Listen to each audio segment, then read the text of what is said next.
What's up, everybody? We're with Omar. We're at Business Meets Culture. Back again. I have a special guest today, Jacqueline Gathers. I'm looking at something because she has like a really big bio, like she's really accredited. So I don't want to take it away from her. Sorry about that. Owner of Pillar of the Post Home Inspections. She did let's say a tour with the New York City Housing Authority. Bachelor's degree in arts degree in psychology and sociology, board member of Bedford Stuyvesant Real Estate Board, member of the Women's Council of Realtors, Brooklyn Board of Realtors, Brooklyn Chamber of Commerce, American Society of Home Inspectors, and she's been featured in the Amsterdam News, Black Enterprise, Franchise Journal, and the Staten Island Advance. She's also appeared on Here Now and BronxNet Television's Meeting of the Minds. Jacqueline Gathers, I had the pleasure of meeting her at a real estate mixer that we do together in Brooklyn that we'll talk about a little later. Jacqueline, thanks for coming on the show. Oh, thank you for having me, Omar. I'm super excited to be here. Absolutely. So first things first, how did you get into inspections? Like that's not something I expect to see an African-American woman to be doing. So how did that happen? Okay, so I have a weird backstory. Okay. I actually inherited the franchise. Oh. My late husband, Joseph Gathers, purchased the franchise. He worked in corporate HR and he just wanted a little business to have when we were close to retirement. So he bought the franchise, and unfortunately he was diagnosed with cancer in 2016. I'm sorry to hear that. He beat the cancer. He was cleared. Just before he was about to start his training for Pillar to Post, the cancer came back, and I lost him in 2017. Oh, I'm sorry to hear that. So I had this franchise, and I contacted the franchise, and they said, oh, you can sell it back to us. We understand the circumstances. And I said, well, wait a minute. I said, I spent 30 years with the New York City Housing Authority. I'm a college grad. I decided to launch the business in memory of my late husband. So here I am, 4 years later.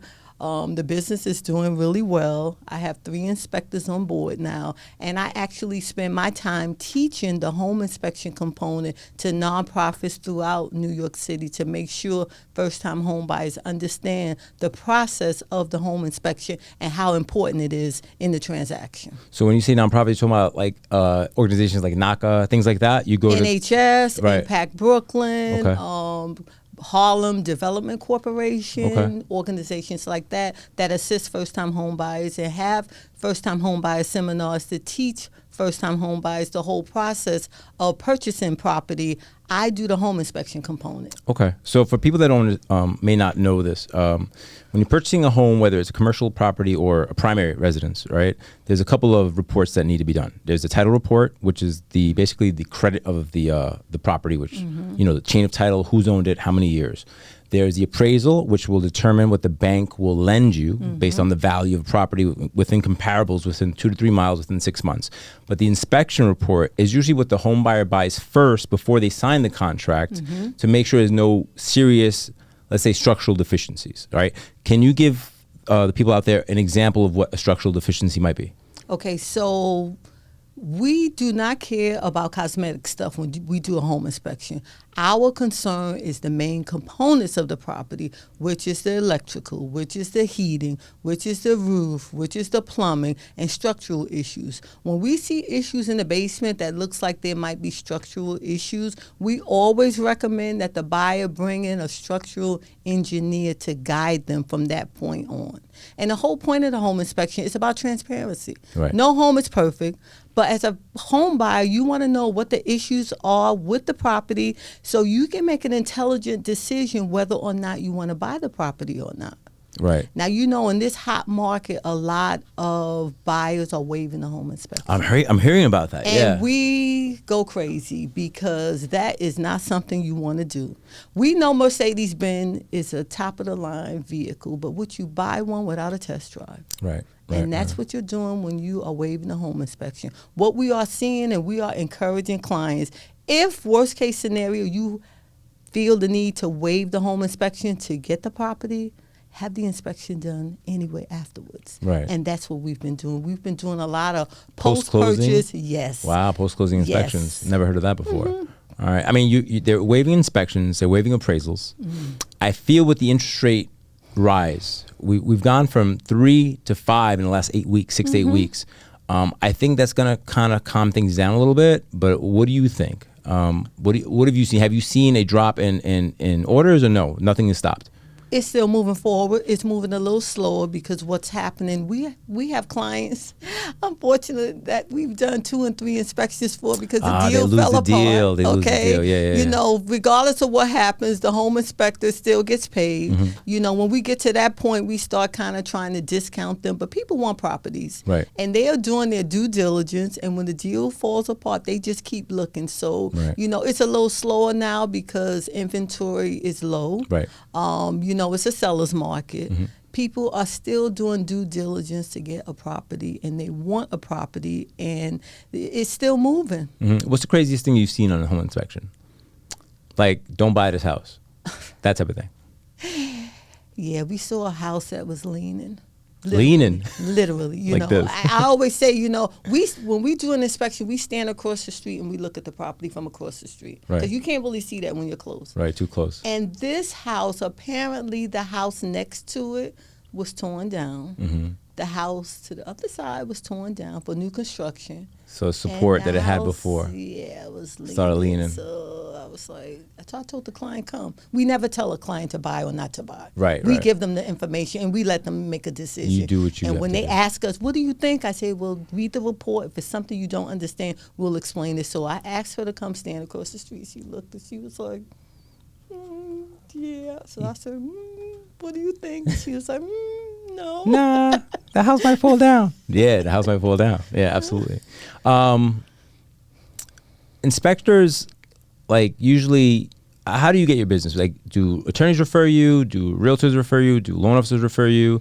Or besides, I mean, you obviously do branding at the Mixer, and you raise awareness through the nonprofits. Absolutely. Is that where the majority of your business comes from? Well, the majority of my business comes from real estate agents and brokers. Right. I get a portion of my business from real estate attorneys. Okay. I get a portion of my business from lenders. So, you know, the whole component, some insurance people I get, you know, referrals from.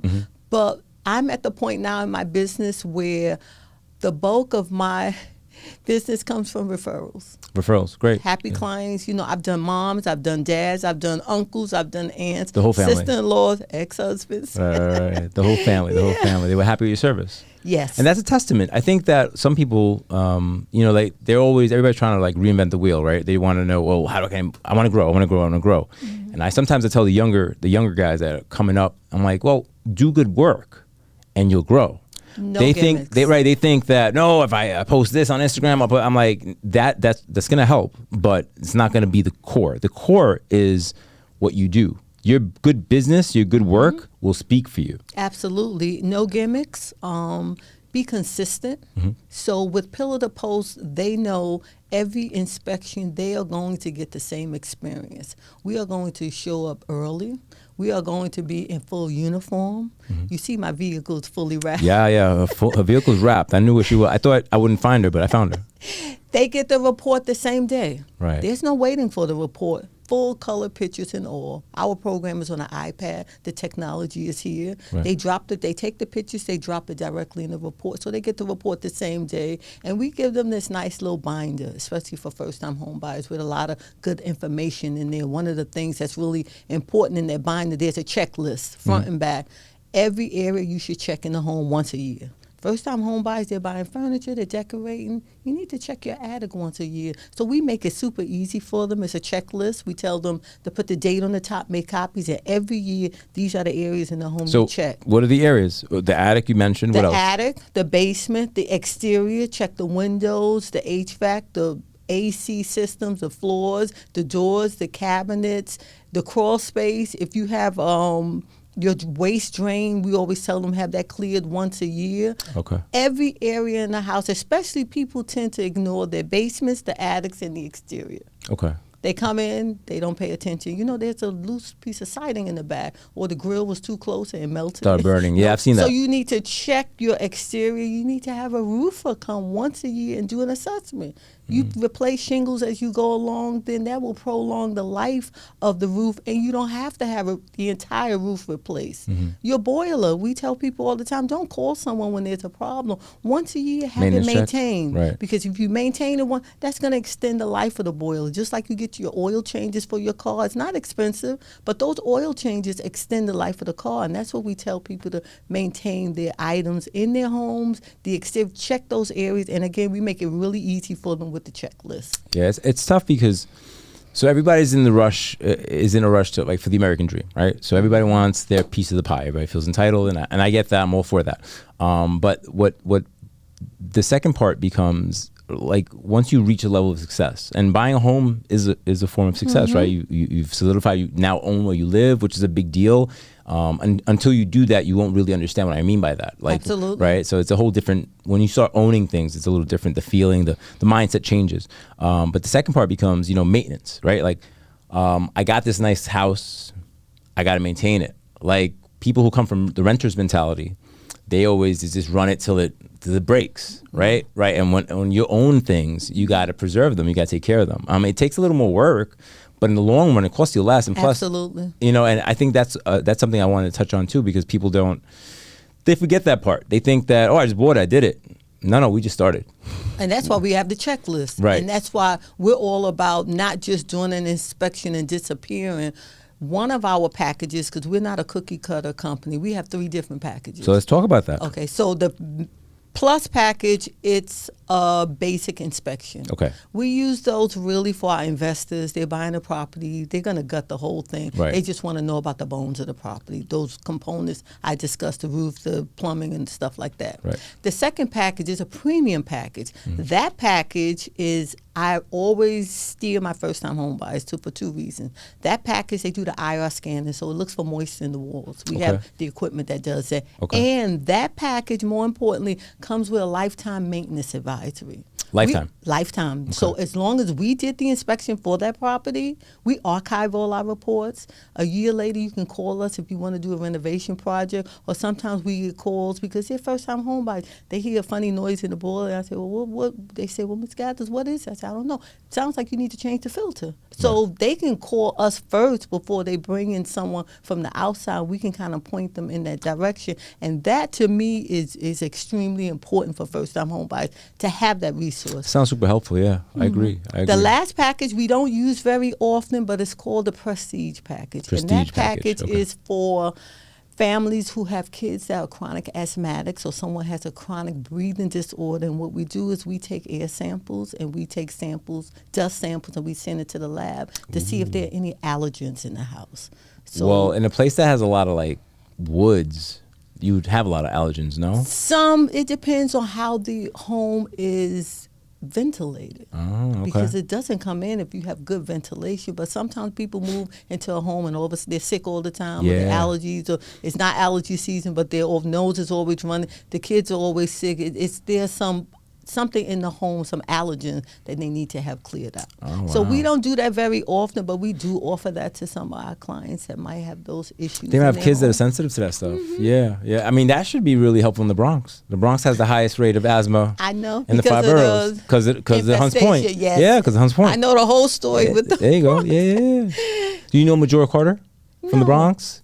I'll connect you with her. She's really big activist in the Bronx. She's a real estate developer, and her big thing is having people reinvest in Hunts Point and like take pride in their neighborhood. I did a mixer over there. It's really nice. All right, so let's talk about the real estate mixer. I met you at the real estate mixer. I met Curtis through one of my financial advisors. I don't know if you knew that. He hit me up. He's like, you should talk to this kid. And I spoke to Curtis, and then I had him on the show, and then I went and I met you. I met a few other people, and I think the real estate mixer is necessary because I think I got into this business, I was recruited by somebody who needed my color. Okay. To penetrate certain neighborhoods. Absolutely. Right? Mm-hmm. So I can talk to you about that now because I know now what that was. Mm-hmm. What I think the mixture does, what I like about it is that it'll bring people that have some sort of, a certain level of success, whatever that is, and it'll bring you in contact with people that maybe are thinking about it, but don't know where to go, don't know where to start, don't know what to do. And to have somebody that kind of looks like you, talks like you, may come from where you come from, to speak to you on a very, on a common ground, I think that's super important. I think that even Curtis doesn't understand how important that is in terms of the way that, you can connect with younger people that, if they go to like, and I don't want to name names and make enemies, like a bigger company, and either get just treated like a piece of the machine or just kind of discarded. I think that one-to-one contact is indescribably important. And I wanted to talk about that because I don't know what you've seen, but I've spoken to a lot of young kids that, maybe were thinking about it, but don't really understand. They see the TV shows and they see this and they think it's, it's all this, all that, how do I start? Is there a school? What? And I'm explaining to them that it's a business. And then going back to what I told you before, like I was like, you have to do good business. And it's not all about, just, flash, pizzazz. It's a lot about integrity and hard work. And what has been your experience of speaking to people there? So what you just touched on, let me tell you a funny story. Okay. My youngest, every year we always went to our kids' open school night. Okay. The next day we went, me and my late husband, and the next day a kid in his class asked him, "Why did your parents get dressed up for open school night?" And he told the kid that they were coming from work. Mm-hmm. So you have young people that didn't grow up in an environment with working parents, number one. Right. Okay. Throughout my entire life, I've always had a mentor. I never took a job in the housing authority until I talked to my mentor. Okay. Even when I started my business, I connected with the $1 Million clubs in Pillar to Post because I wanted to learn what they knew. So I know the importance of having a mentor. And that's one of the reasons I was attracted to this mixer, because there are young people out there that look like you and me. They're smart. Okay, their background wasn't advantageous to them to be successful, but they're hungry and they want to learn. Mm-hmm. That scene I like because that opens doors for them. Again, they can talk to people that look like you and me, that's successful in the industry and feel comfortable to ask their questions and to get that coaching. Right. Because that's important. I remember when I first started my business, there was a realtor, young. She did mostly rentals. Okay. She started getting into sales, and I would notice her attire. So I kind of had a conversation with her. I said, well, if you really want to be successful and you really want to do well in this business, flip-flops and shorts for showing is not a good idea. Right. Take yourself a little serious. Yeah. Because, you're trying to sell homes to people, and you need to look the part. Mm-hmm. So that's one thing that I'm really big on is your attire and how you present yourself. Because some people were never taught that. Right. They didn't grow up in that environment where their parents put on a suit and jacket and went into Manhattan to work, worked. So, or didn't work at all. But they want to learn. And that's what I really like about the mixer, is connected with young people who are hungry to learn about a particular industry. And we are there to provide that information to them. I have a lot of young men that they say, well, how do I become a home inspector? And what do I need? And I tell them how to do it, and I tell them what to do, and I tell them it's hard work. It's not just going to happen. You have to put the time in, and you have to have a high work ethic, because your integrity, people are going to remember that. And I remember making mistakes when I started out. I remember I flooded a condo for the president of a board, and I was mortified. You doing an inspector? Yeah, I was the inspector. I turned the water on. It was an estate sale. The apartment had been sitting there. When I tell you the water was, so I told her, get the maintenance, turn the water off, blah, blah, blah. I'm thinking, oh my God, I'm done. Right. So I did not charge the client for the inspection. She sent me a scathing email. Never forget her text. I'm sure. But I apologized, blah, blah. And then after a while, she said, Jacqueline, I like the way you handled that. And she continued to use me. So if you make a mistake, own up to it, okay? Things are going to happen. You can't do the finger pointing. Your business, your mistake, take ownership of it and make it right. During my 4 years in business, I refunded 2 inspections due to no fault of my own. It was just for good customer relations. The first client I'm not a psychiatrist, but she was crazy. Okay. So I thought it was best, instead of the back and forth, I had more to lose than she did, so I just gave her a full refund. I didn't hear from her again. The second client, it was just a bad scenario, and I just thought it was best just to keep things moving, just to give her a refund. In the story. So for me, all the time, it's not about the money. Yeah. I have clients that I just get a sense that money is very tight with them, and I'll discount them just because my spirit tells me that something you should do. Something I should do. Yeah, and what about your referral partners? Do they appreciate that? They do, and sometimes they all know that if they have a client that it's really, really tough, like I had a client, it was 5 people on the mortgage. So you know that they're, I didn't know you could do that, but they did. I thought you could only have 4, but it was all right. 5 people on the mortgage, and I discounted their inspection because that just told me that this was tough. They were trying to do the right thing. They wanted a piece of the American dream. They were trying to build generational wealth. And if the inspection got in the way of them doing that, then I was going to discount them, and I did. So, let me ask you a question. I find this to be something I kind of deal with all the time. I believe that you have to be ready to understand certain concepts, and you have to be ready. It's like I forgot who says it. There's a quote: "When the student is ready, the teacher shall appear." Right. I believe the same concept applies to financial literacy, and I believe that I don't believe everybody should be a homeowner.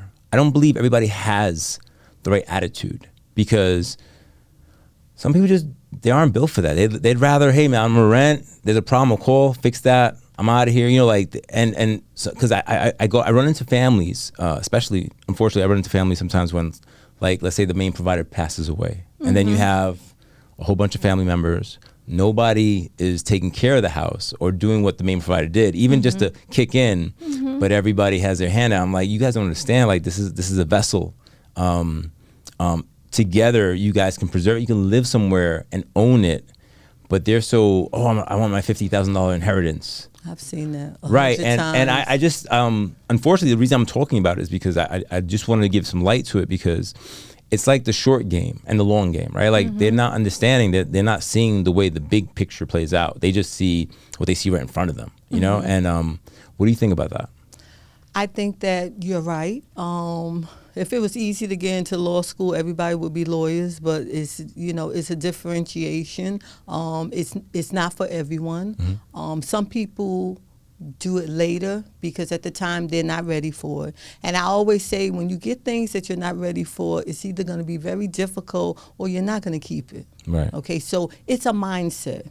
The time I spent with the housing authority, there were families there that made 6 figures. Really? And I used to call them and I used to call them all the time and say, hey, why don't you guys buy something? This, and I would pitch to them, and they would tell me every excuse. Oh, well, my credit. I said, well, go see the lady at NYCHA. She'll help you get your credit. Blah, blah. So I always did the pitch. Some took it, and some didn't.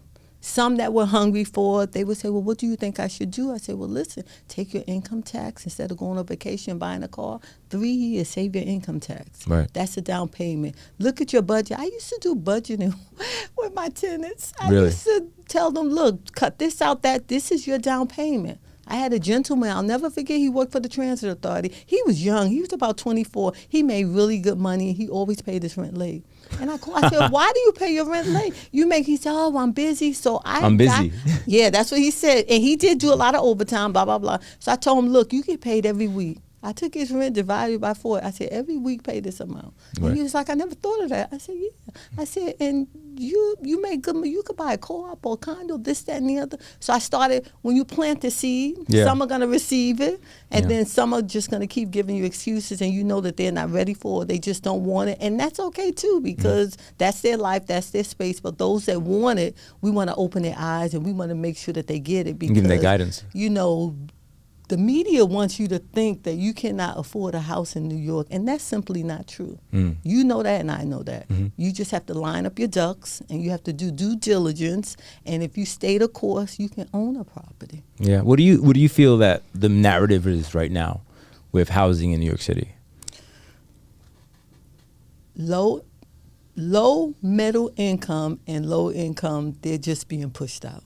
Yeah, it's I agree. Look at the bills that are coming through the Senate. New York City Housing Authority is the last pool of affordable housing in New York. Right.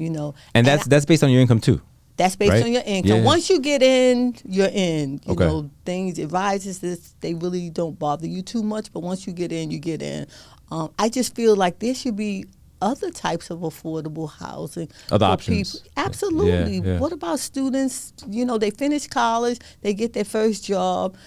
they can't leave home because they can't afford the rent. Yeah. You know, it should be something for young professionals starting out in their careers. And the answer is not always what they call mixed-use housing, which is 10% has to go to a lottery, and the other 90%. Because I don't know if that's the tax break hustle. I don't know if you know about that, right? It is, yeah. And that 10% is not enough. Right, exactly. 90% can be market, 10% will be. And the 10%, and they get tax-free money. They do, and my experience has been that the 10% doesn't look like you and me. Right, yeah, understood. I agree.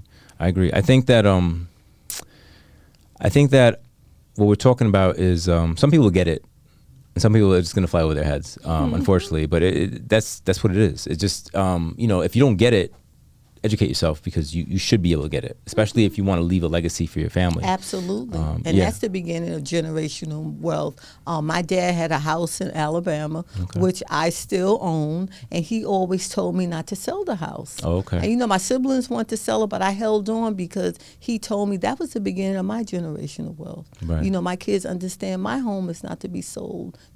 That's the second part of their generational wealth, and we have to just continue to build off that, because that's how important it is. That one piece of property is really critical. If you have kids that want to go to college, if you want to start a business, you can tap into the equity. You can buy other properties. You can start leverage. to build. Yeah, absolutely. use it to leverage, yeah. Passive income. What people don't understand is that money, currency, is really an asset to be used to leverage. If you leverage it, then you can get, for your $10, you can make $100 worth of purchases. Or I'm just using that small number, but you get it. Like, it's $100,000, you can get $1 million. The stock market. Right. We're not talking about Gucci and Louis Vuitton. Right. We're talking about real assets that's going to create wealth for you down the road. Those are the things that we need to teach our kids, and we need to focus on. They can have the nice things too, but don't be consumed by that. One thing I tell my kids is, like, if you're going to buy certain things, you should own them. And what I mean by that is, like, if they have Apple iPhones, have stock in, right? I tell my kids the same I just renewed my lease yesterday on one of my car I ordered, and I just bought $5,000 more worth of the stock, because that's just how I do it. If I use it, I invest in it. If I don't use it, I really don't know much about it. So that's kind of the way I do things. Other people, they'd rather just look cool than be cool. And you gotta be both. You gotta be both. All right. So you see that the new generation, they don't have a lot of good outlets, or rather good resources. I feel that also with pandemic, people were kind of forced to be separated, and now they really don't have intellectual IQ. Like, they don't even know how to come speak to people. Sometimes it's like weird. Some people I spoke to, I was like, something's weird. And I don't know if you. I dealt with that at the NYCHA a couple of times, and you gotta take a step back and be like, look, let me try to look at it through their eyes, and try to find a common ground to speak to them on. I found that to be a little bit of a challenge, because everybody's in love with the flash, like, oh, NFTs and this and that, and I'm like, yo, my man, what are you doing right now? Like, what are you spending your money on? The NFTs? hard questions. They don't like the hard questions. Yeah. You got to ask them the hard questions, because that exposes them, and it opens their eyes to what's really important and what really isn't. Right. I think it's like shiny things, right? You heard the kind of like everything's shiny, things that shiny. Oh, I want to do that. I'm like, what about this? What's your basis for this? Like, if you're gonna spend money on that, what do you have coming in weekly? Like, one guy was like, I want to do my business. I'm like, that's cool. What are you doing right now for a living? Nothing. I was like, well, you got to have a base, right? Like, the same work ethic you apply working somewhere else, you can apply for yourself, working for yourself. But if you're not working at all, where are you going to start? That becomes my question. Like, I'm hard question. Yeah, I'm like, yo, that's my question, man. I didn't think about that, but how you gonna fund your business? I just want to win, or I just want to be the CEO. So you gotta train, you gotta do this, you wanna run the marathon, you can't just get up one day and say, I'm gonna run it. You gotta start training a year in advance. I think that's a good analogy. I think nobody's training. Everybody wants to be in the... They want to get there quick, fast, and in a hurry, but they don't know the backstory about how you got to where you're at. Right. And they need to hear that, because it's a lot of, I say it over and over and over, it's hard work running a business. Yeah. You see the backstory, but you don't see the backstory. You need to understand how the person got to that point. It didn't happen overnight, and they wasn't sitting at home watching YouTube videos. They were on their grind, and that's what you have to be if you really want it. Right. You know, some people want the flash, but they don't want to do the work. Yeah, they fall for it. They fall for the flash, you know. And the funniest thing is that the people closest to you at times are the ones that listen to you the least. Absolutely. I've had kids that I don't know from Adam ask me for advice. I give them advice, and I see them in 6 months, and they've taken that little piece of advice and they've run with it. I'm fucking impressed. I'm like, you can always tell. Yeah, you can always tell the hungry ones. Right. Yeah. And they stay at it, and they are not shy to email you or approach you or do this, that, and the other, so on and so forth, because that's how bad they want it. Yeah. I had one girl who I hired. She called me for like 5 days straight because I missed an appointment. I was caught up. I was dealing with something, and based on that alone, I hired her, and she's working with me now. She's great. Another guy working with me hit me up on LinkedIn, and I had put a position available for something that wasn't really male, and he's like, "I'll do whatever." He's like, I was like, "Well, meet me here." See if he was serious. I was like, meet me here. I'll be in Midtown at this time. And he was like, all right. He met me. And I didn't even know where he was from. So I was like, oh, so where'd you come from? He goes, oh, Long Island. He was like, it's only an hour and a half. I was like, just based on his attitude, it makes you want to give these people a chance. Whereas you have other people saying, oh, it's not down a block. No, I can't do it. I take the train. I got to get dressed up. I got to put a polo shoes on. I got to put a polo shirt on. No, that's too much. It's too much. Yeah. So that I just don't know what the secret is, where the differentiator is, because how can you have such two binary attitudes? You have somebody have this attitude of entitlement and this other attitude of whatever I got to do. Like, you pick them out quickly. When I was hiring my second inspector, there was a guy that had a really impressive resume. And I reached out to him, and he said, I have to renew my license, blah, blah, blah. He renewed the license. I asked him to send me a copy of it. Crickets. So that just told me, he didn't renew his license. He didn't renew it, or it was just some story. I always judge people, and even when I work with NYCHA, when you're on probation and you're trying to impress someone, okay, if there's excuses and they're late and this, that, and the other, what do you think you're going to get when you hire them? This is their best foot. Yeah, it's going to be worse. So, that's just an elimination process. If somebody really wants something and they tell you, you tell them to meet them, and they're going to be there no matter what. Right, no matter what. Yeah, absolutely. Other ones, it's excuses, it's hot. They got a reason for everything. I travel that far, blah, blah. You really don't want it. Yeah, absolutely. I think you said you're originally from the Bronx, South Bronx. South Bronx. Prospect. That's real South Bronx for you guys. South Bronx. And then where'd you go? When I left the South Bronx, I went away to college. Okay. What school? I went to Fisk. Okay. So when I left Fisk, I came back to New York City. I got an apartment further up in the Bronx, northern Bronx. And West or East Side? I'm sorry? West or East Side? It was on Riverdale or Pelham? Those are the West and East Side. Well, no. It was North Bronx, like 238th Street. Okay. area. Yeah. So I got my first apartment there. I was happy. Had a couple of marriages. Okay.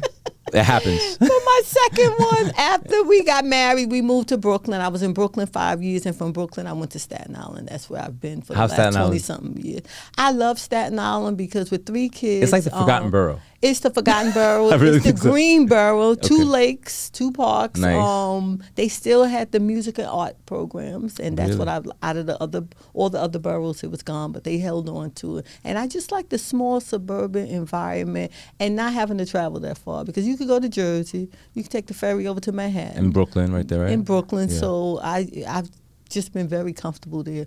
We don't lock our doors. Don't tell anybody that. All right. So Staten Island was really safe. It's just quiet. Yeah. That's cool.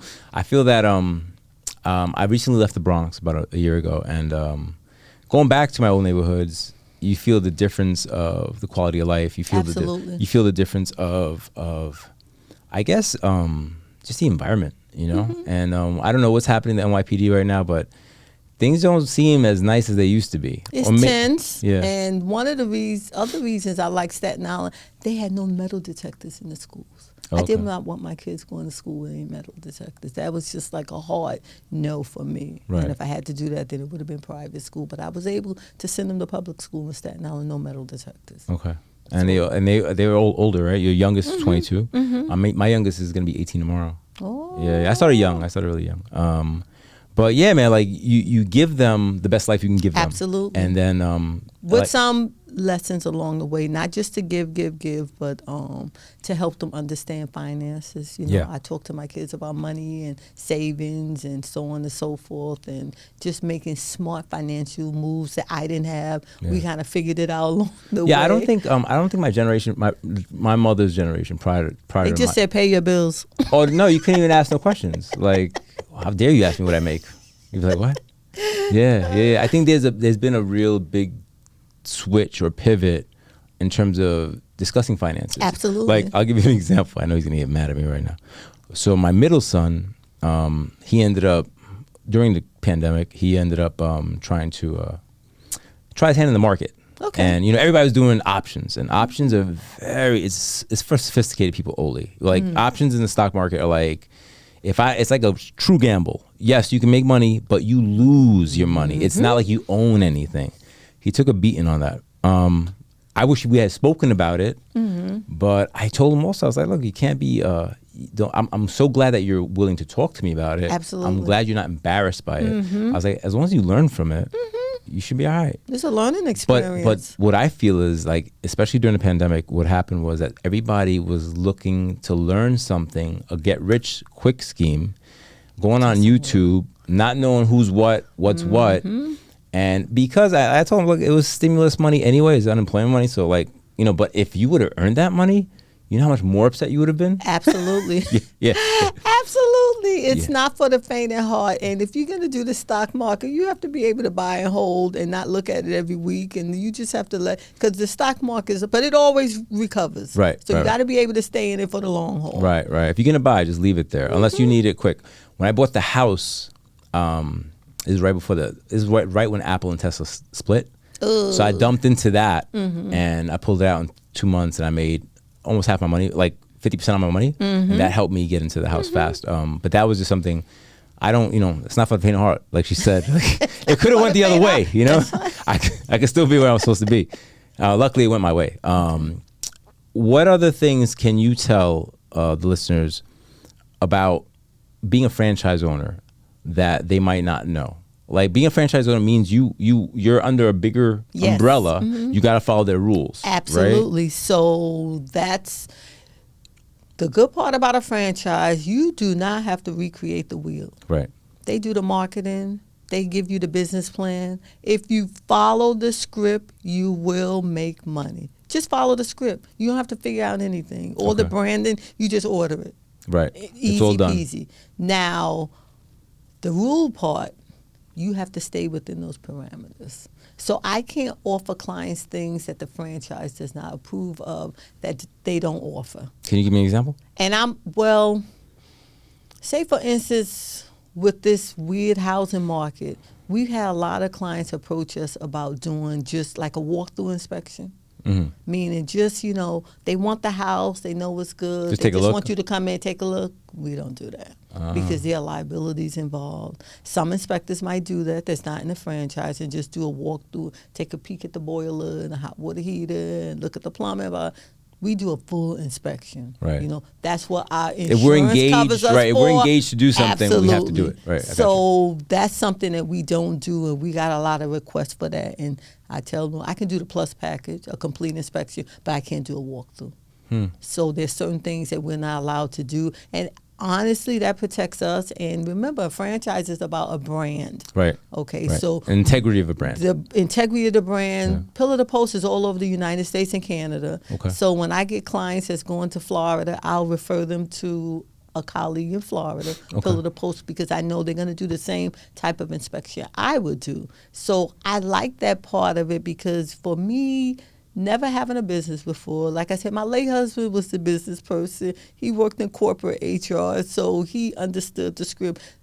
This was new for me, and it made it easy for me to be successful because I always had a high work ethic. Right. And just following the script of what Pillar to Post told me to do, I adjusted here and there, but I followed the script and I was successful. But it was hard work. It was hard work. But what you put in is what you're going to get out. At the time when you decided to take on the franchise, you were retired. I have retired because I retired early to take care of my husband. Okay. So when I left the job, I didn't realize at the time I had brought into an early retirement system. My dad had told me to. So when I went down to HR to extend my medical leave for him, they said, "Oh, you can retire." And I said, "I can't." They said, At full "Yeah, benefits. You bought it to 25, 55 bucks." So I retired, and I retired in January. He passed in March. I went to Canada later on that year, I think September. I had to go to Canada for my training for Pillar to Post. Okay. Then I had to come back to New York and get my license because certain states are not regulated. So the Pillar to Post training, they can go to Texas or whatever state and just launch. New York is regulated. So I had to go to Baruch and get my home inspection license before I could start the You had business. to do the whole thing. So you had your business franchise lined up, ready to go, but you had to get your license first. Yes, I had to get my license first. So, that set me back a few months. So once I got my license, then I was ready to launch. So once you launched, like, what was your first step? What'd you do? They Like, tell you what to do. Yeah. Oh, they tell do? you. They give you a list of realtors. They know I'm in Staten Island. So okay. most of the realtors that they gave me were right over the bridge. Bay Ridge, right, Brooklyn. Bensonhurst, Okay. blah, blah, blah. So I didn't have a lot of success there because those communities, there's not a lot of people of color. Right. Historically, they've had racial issues in the past. Yeah. So I went back to my regional and I started to spread over to Flatbush and East New York. And then the business started to pick up. Okay. But nobody told you to do that. You decided to do that. Well, I went back to them and I told them I need This to ain't working. branch over a little more. And they were like, "Okay, Jacqueline, what do you want to do?" Yeah. I told them what they said. Okay, so we kind of redid my So list. how many Pillar to Posts are there in New York City? 2. Just 2. Me and I share Brooklyn with another franchisee. Okay. We kind of bounce off each other. There are outside the city limits, like up in here, there are Westchester. Pillar to Post. Yeah. Long Island, Pillar to Post, but it's only 2 in New York City. So because of territory rules, we can do all 5 boroughs. Nice. Because there's no one else there. Nice. And there can't be any more franchisees? They can. Oh, they can be. All right. If somebody wants to buy the Bronx, the territory, they Right. can because it's open. Okay. If someone buys in the Bronx, that means I can't do business in the Bronx because that's their territory. Okay. So okay. part of Brooklyn is my territory that I share with someone else. So Okay. we kind of bounce off each other. It's not a big deal. Right. So he does inspections for me in the area. I'll do for him if he's tied up, blah, blah, blah. So I think that's a big thing too, because what people don't seem to understand, I believe that collaboration beats competition. Absolutely. You want to be competitive, right? And what I mean by that is that you want to try to bring your best foot forward, but collaborating is a lot more long game, right? Like I got a call this morning from a friend of mine who's like, "Oh, I have a client that does a lot of commercial real estate," or I have a broker that does a lot of commercial real estate. And I was like, "Listen, man, I direct lend and I broker." I was like, "I'm more than willing." So he just tells me a scenario, I'll send him where I go. He could just do his own thing. He's like, "No, well, that's really nice." Like the guy was really excited about that. And then he came back to me like later on, and he was like, "I'd rather you do it the first time because my success ratio just seems like it'll be higher." Because it's like me saying, "Yo, just go there." All right. So I go there and now I got to do all the work. Right. And they're like, I don't even know where to start. So that's kind of what the conversation, I mean, and he was cool with it. And basically, I've done that in the beginning of my business career. I was always okay with it. I was always okay paying to learn. Because if you think about college, you're paying to learn. Absolutely. If let's say I met you and you were like a really well-established lender and I just started, I'd be like, "Look, I'll split the deal with you. Because I'd like to learn. I'd like to learn. Yeah, I mean, that's what I'm paying for. Other people in this industry, my industry, not yours, see it another way altogether. I'm the fisherman. I should get all the fish. I'm like, yo, bro, if you don't have a boat, how you fishing? There's enough business for everyone. That's why I tell people over and over and over. And people tell me all the time, "Why are you telling people how to become a home inspector? Aren't they going to take your business?" No. Yeah. Because what's mine is mine. Yeah. And it doesn't hurt to share information with someone. Again, there's enough business for everyone. And when you have that closed mindset, you kind of stifle yourself. Yeah. Because people remember that. They remember the guy that was willing to help them out and that shared information with them and didn't want to take the whole deal, but helped them, show them how to get the deal. And that goes back to your work ethics. And when you don't share information, you block your blessings. I like that. Yeah, I like that. I think that information is like the ultimate asset. Absolutely. Right? And I who was I telling that to? I think I told that to one of my kids the other day. I was like, information, the sharing and the holding, of information is ultimate power. I was like, and you have to understand that in life. So be aware of that. Like, just be aware of that, because if you don't ask the right question, nobody's gonna tell you the answer. No. Right, and I think that's what I think the new generation needs to know. They need to understand that. They need to understand that you have to ask the right question. And go to credible people. Yeah. Some things you see online is not credible. Oh yeah. Yeah. So, do your due diligence and do your fact searching. Google is not everything. Read between the lines. And sometimes you just have to get out there and talk to people that are actually doing what you want to do. Right. And that's important. Right. I was having a conversation with one of my sons, and he was like, well, I want to be a bio major. Then I understand that bio was a lot of writing. I thought it was more math. And I was like, well, why didn't you reach out to somebody? He's like, I didn't know anybody. I was like, I tell the kids that so many times. It's just so tough. And when they used to tell me, well, this person said, I said, who's they? Right. Who said that? Right. How do you know it's true? And they just got to, I said, you have to do your own research, because people, just because something was difficult for someone doesn't mean it's going to be difficult for you. Absolutely. You don't know their background. You don't know their mindset. They might just be a real lazy person. They keep I was telling going to say, you or their work something ethic. is hard. They say it's so hard, but how do you know it's hard until you try it? Mm-hmm. That's them. It didn't work out for them. That doesn't mean it applies to you. So who's they when you tell me that statement? They said, who's they? And what did they say? And they get tired of me, so after a while they wouldn't bring that. They don't want to talk to you no more. Whatever, Mom. They have to go do their research. Unless it came from the counselor or the principal, they don't count. Right. I agree. All right, so when people need to contact you, where do they need to call? Where should they contact you? Is it Instagram the best way? Is it your email? They can hit me up on Instagram. Okay. It's my name. If you put my name I think in, you it'll should pop look at right this up. camera and say that. They can hit me up on Instagram, my email, which is the best way, because that way I can control it and respond to you. It's my first name, Jacqueline, JACQUELINE .gathers, GATHERS @pillartopost.com. And if you Google my name, all kinds of stuff will come up that you can connect to. Good stuff. Mm-hmm. Good stuff, Oli. Jacqueline, thanks for your time. Oh, you're most welcome. I enjoyed being here. Thank you for coming out from Staten Island. I appreciate that. No worries. I appreciate that. And we'll be at the next Mixer. Yes. The Mixer is when? Is I think June 29th? June 29th in Brooklyn. We'll both be there. Mm-hmm. So if you guys need us, we'll be there.